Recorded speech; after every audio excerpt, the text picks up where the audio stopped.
Today, we're talking about how to expand what mental health is to you with Dr. Nicole Lipkin.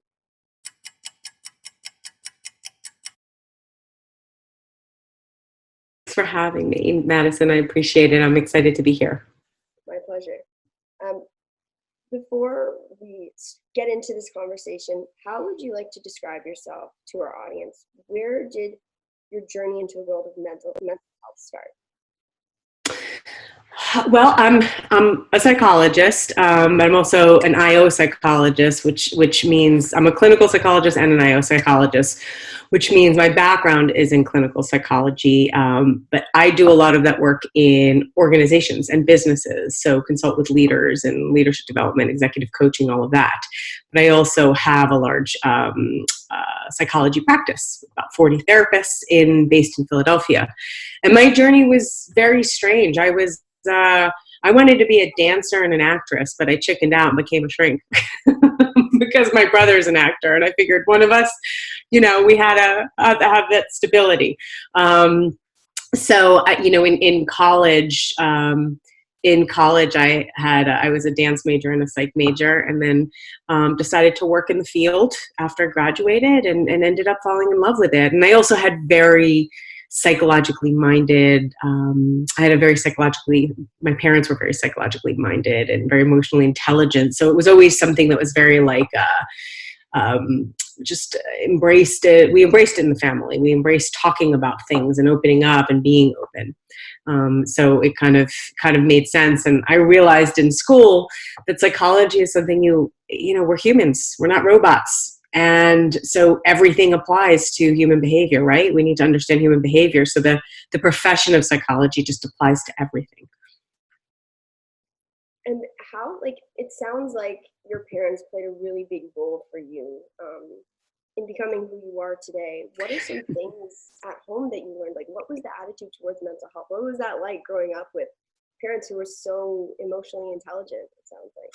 It was amazing. I was very lucky. My parents were both school teachers in the South Bronx, and they were tough cookies, and they dealt with and in that time period, the South Bronx was very tough.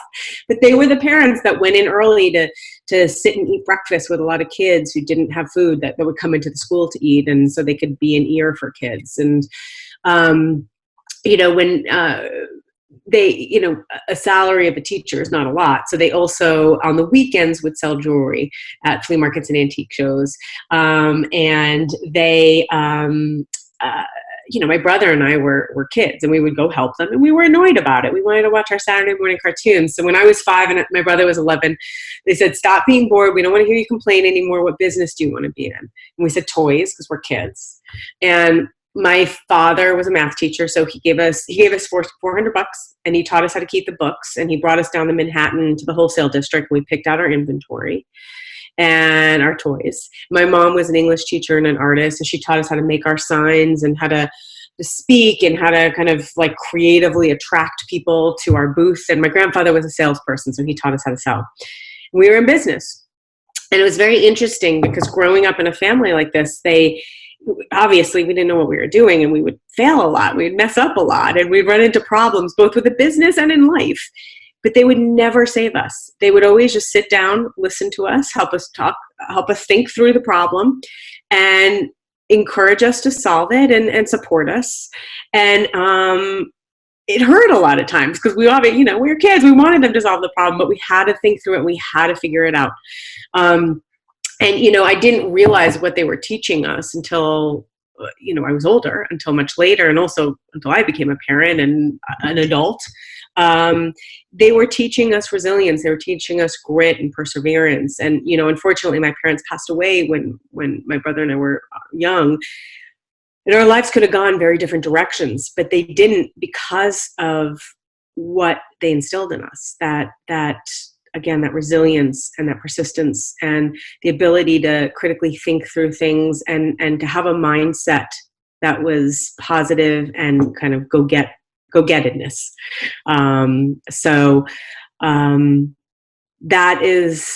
Those are lessons that are so that were just invaluable. So even though they passed away young, I wouldn't trade that in a minute for a second, because of what they instilled and what I have for the rest of my life.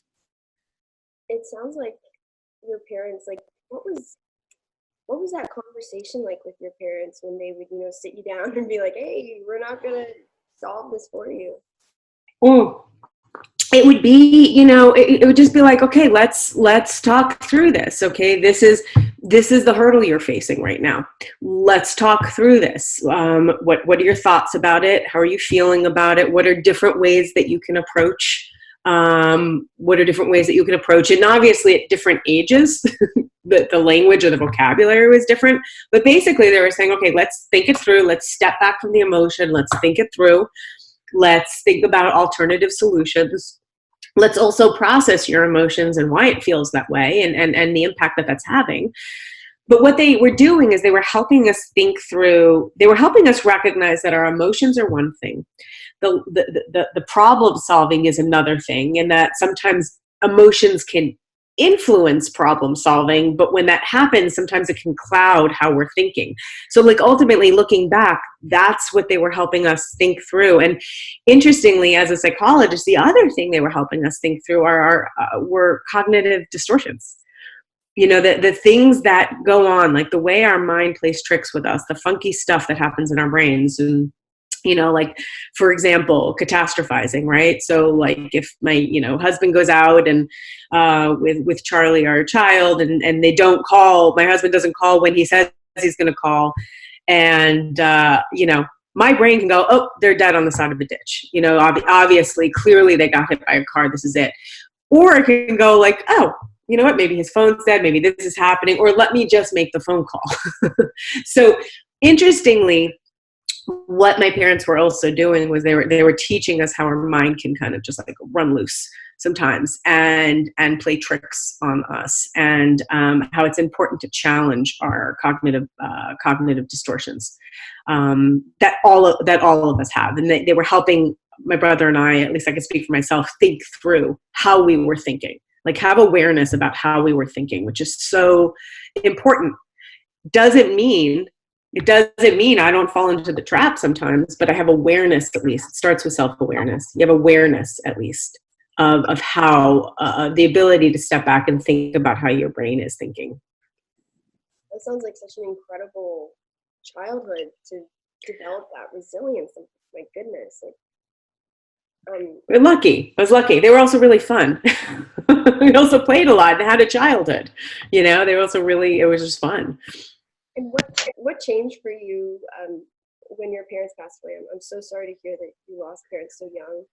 But what changed for you, and how did you get through that without them being there to talk to you? So, my dad died when I was 12 and my mom died when I was 19, like beginning and end of adolescence. And, I again, having that foundation and having that support and was the baseline for me, right? To be honest, the way I got through, there was a lot for us to do. There was a lot to handle, and all of a sudden, just not knowing what was going to happen or where things were going to come from. It was intense. And to be honest, looking back in hindsight, I would say I probably shut down for a couple of years just to be able to do, kind of like halted, stopped the emotion, did what I had to do to just get by and do the daily tasks and finish school and, figure out the financial stuff, the estate with my brother and all of that stuff. Figure out where money was going to come from and how to survive, all of that stuff. I went into survival mode. I would say it wasn't until my mid to late 20s did it start kind of seeping a little bit. Like it started kind of to leak out like, oh, this sucks. I probably held off my grieving till I was able to do what I had to do, like do the tasks that I needed to do, and then had some space to grieve. And for me, For me, that worked. For someone else, it might not have worked. But for me, that worked because there were things that I had to get done to survive, right? And so I think looking back at that time period, um, I think I learned how to survive. I think I learned how to persist. I think I also learned something that's not always healthy. I learned how to stuff emotion, which is not always healthy. But having said that, sometimes, sometimes you have to compartmentalize. Like I think right now is a great example. We're all going through this pandemic around globally, and none of us have ever been through, like people who have gone through wars, they've experienced something like, again, different, but something like as, oh my God, what's going on like this. So I think, with, I'll go back to what I was saying. What was your question again? How did you get through? Yeah, but Okay. you're relating it to now, which is great. Yeah, I think, I think the thing I was saying with sometimes with emotions, it is, sometimes you do have to come, it's not always healthy, but also sometimes it is healthy and you just have to compartmentalize. And I think it's a little bit representative of what's going on right now. We're all going through this global pandemic. And for most of us, we've never experienced anything like this. Sure, people who've been through war have experienced this absolute trauma, all of this, but for most of us, we've not experienced anything like this. So we're just figuring out what life is and how to do this. So for a lot of us, compartmentalizing is actually super helpful. And just, okay, let me figure out how to live day by day right now with the resources that we have, with the situation. And then once I figure out what I have to do, again, to survive and live and function, then I will cope. So I think that compartmentalizing sometimes emotionally can be a strategy that works. However, compartmentalizing for too long and stuffing for too long is not healthy, obviously. How do you find the right balance? What is a way that you can determine, okay, I'm compartmentalizing too much here, time to process, or vice versa? I think our bodies and our minds show us the signs. So I always like to think of our minds like a shelf, right? A shelf you go buy at IKEA or something like that. So you get your shelf, and you get home and you go to put up your shelf. And if you can figure out how to put up your shelf, you're amazing. But you put up your shelf, and the little directions, it has that little guy saying like, don't put more than 50 pounds on this, right?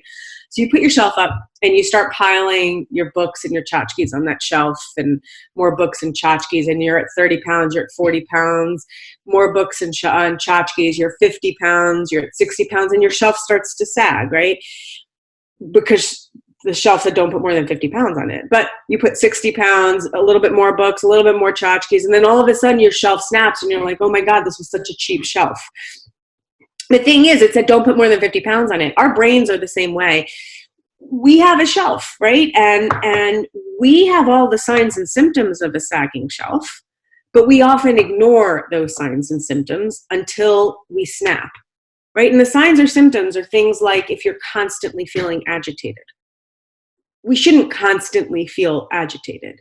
The signs and symptoms are like if you can't concentrate, if you used to be someone that could concentrate and all of a sudden you can't concentrate, or if you have to go buy something and you can't remember once you show up there, you can't remember what you went there for. All of us have these signs and symptoms. There's tons of them. It's just if we choose to ignore them or not. If we choose to ignore them, eventually we snap.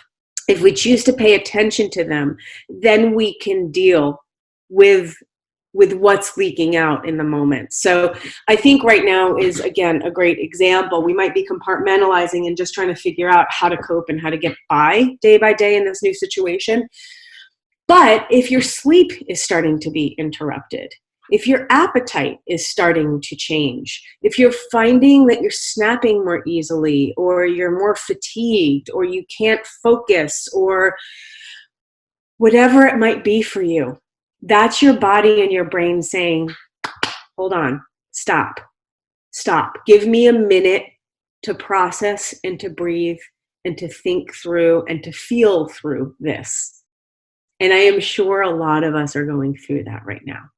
You know, it's kind of like we're this big solid, you know, box that we get from Amazon, but there's a hole in it.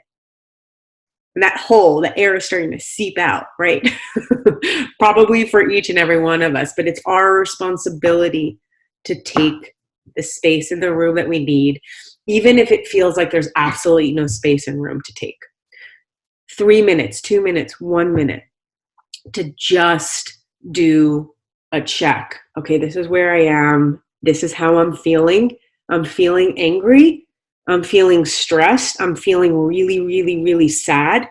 And this is why I'm feeling really sad and I'm grieving, because my life has just completely changed. Our lives, our collective lives have just completely changed forever. And I'm grieving that.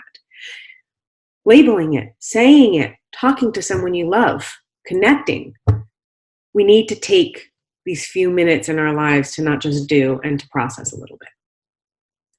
It sounds like too, in addition to that, there's so much distortion going on. There's how do you balance staying informed with feeling completely overwhelmed with information and starting to create these stories in our minds? It's a great question. It's a great question. And this is true of just mental health in general.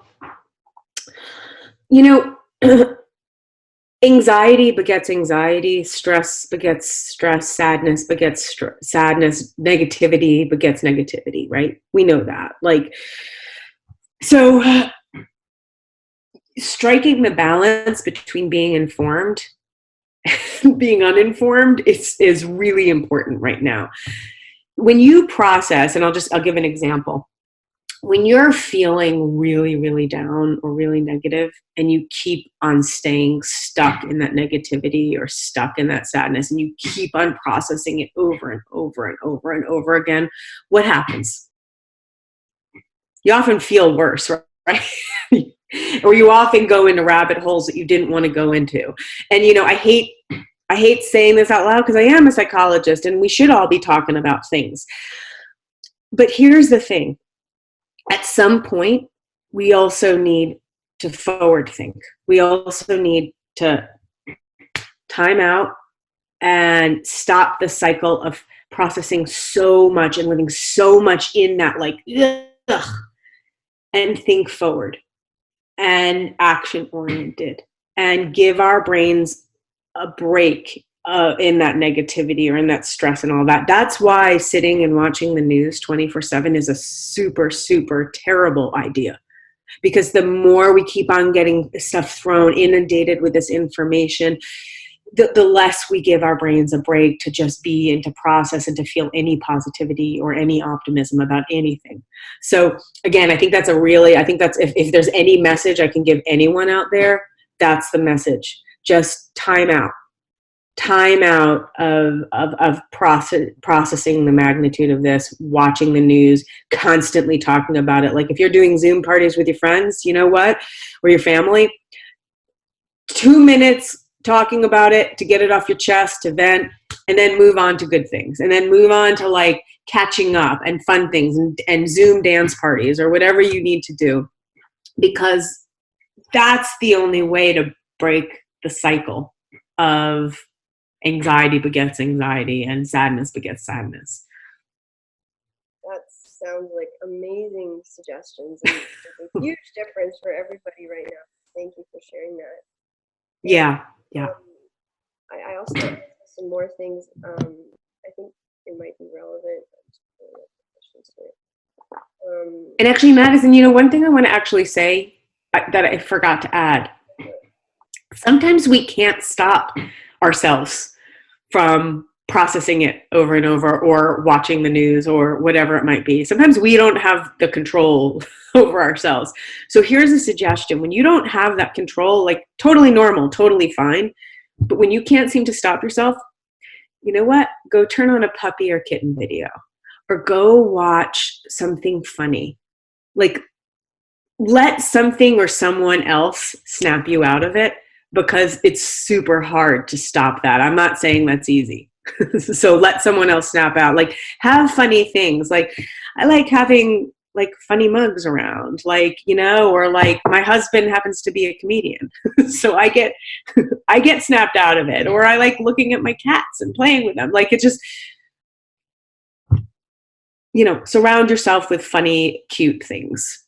And your baby too. I mean, The baby, Charlie. Yes, I forgot. but it feels like that's so true, Nicole, that you said that, because that's literally what I've been doing the past couple days, like cat videos, stand-up comedy shows, like Yes. Seinfeld, Friends, like, and it's so true. It's so helpful because it gets in, like, when you try to get yourself out of it, you get into like a paralysis and Yes.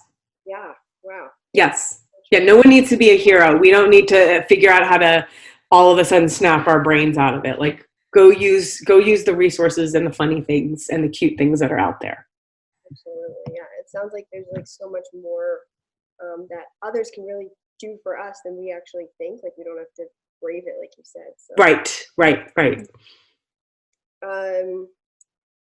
And I guess some of these questions are actually kind of relevant to now. In your professional and even personal opinion, what is the core issue when it comes to supporting others with their mental health? Especially now, it might, some people might be afraid to talk about it. Some people might want to talk about it. Like, how do you navigate that space with loved ones and friends? And I think you have to let the person lead. You know, I think, you know, it's very hard to have a family member or a friend that's suffering from a mental health issue, and it's so you know, compelling to want to just jump in and help, or like even shake someone out of it, like, you're gonna be okay, stop. You know, it's really hard to have a loved one who is struggling. But if there's anything I've learned about that, both personally with people in my life and professionally, is that you can't control other people. And it's hard as much as we want to. We can't control other people, can't control other people's healing processes. The only thing we can do is be there and move at someone else's pace that they're willing to go, and allow them to feel, not only to intellectually know, but to feel that you're there for them. On the same token, it's just as important to make sure that you're creating your space, because supporting someone that's struggling with mental health issues is extremely difficult and extremely taxing and extremely nerve-wracking, especially if the mental health issue is serious. Not all of it is serious, especially if it's severe. So you have to make sure, we can't be martyrs in this. You have to make sure you're also taking care of yourself and taking the space that you need while you're being and be supportive of someone. So that might mean taking some time off, or taking a break from it, or, you know, communicating in different ways, whether that be, you know, obviously the face-to-face communication through media now is what's happening. Sometimes a text can give a little space, or whatever it might be, or an email can give a little space. So balancing what the person needs as well as what you need is important. Easier said than done, obviously. What are you trying to accomplish this year, and what is next for you in your mental health journey? So, you know, it's interesting because everything's so uncertain right now. I feel very like, you know, I'm always a very goal-oriented person, and I remain goal-oriented, but I also remain very open to being flexible and agile with whatever happens. And I think to me, agility is one of the most important skills that we can develop. And again, going back to what my parents taught me, that's what they taught too. So I feel very thankful that I have that in my blood, and can develop Young Leader Project, working with kind of targeting children when they're really wide open and learning and shaping cognitively. So that's why we're targeting 6 to 11, to help teach them and their caregivers, their parents, social emotional leadership skills. And our first product just launched, and it happened to just launch during when this pandemic started. The timing was very weird, but our product's called Hey Kiddo, and it's to get better conversations at your fingertips. It's a text-based subscription that gives parents conversation starters, coaching tips, and activities texted to their phone, for the hope of building the habit of more meaningful conversation over time, so that when bad things happen, your kids want to talk to you and know to come to you. So it's starting that habit of conversation very early. But the thing we're doing now, given that we're all going through this and so many parents are home with their kids and are trying to work from home or just be at home and all this, and let's face it, we're all losing our minds a little bit with this. So what we're doing is, for subscribers, we have social emotional learning lesson plans, in addition to the conversation starters and the activities, all of that, so they can download to supplement the math, the lesson plans that schools are sending home. Additionally, for non-subscribers, for anyone, the team, it's a group of psychologists and child experts. We're all writing blogs on just for parents and adult and just people, just how to stay sane right now, and adding some humor to stuff. And then also developing, sending out activities, fun activities for kids to do, and to that either the family can do together or kids can do to free up some of their parents' time.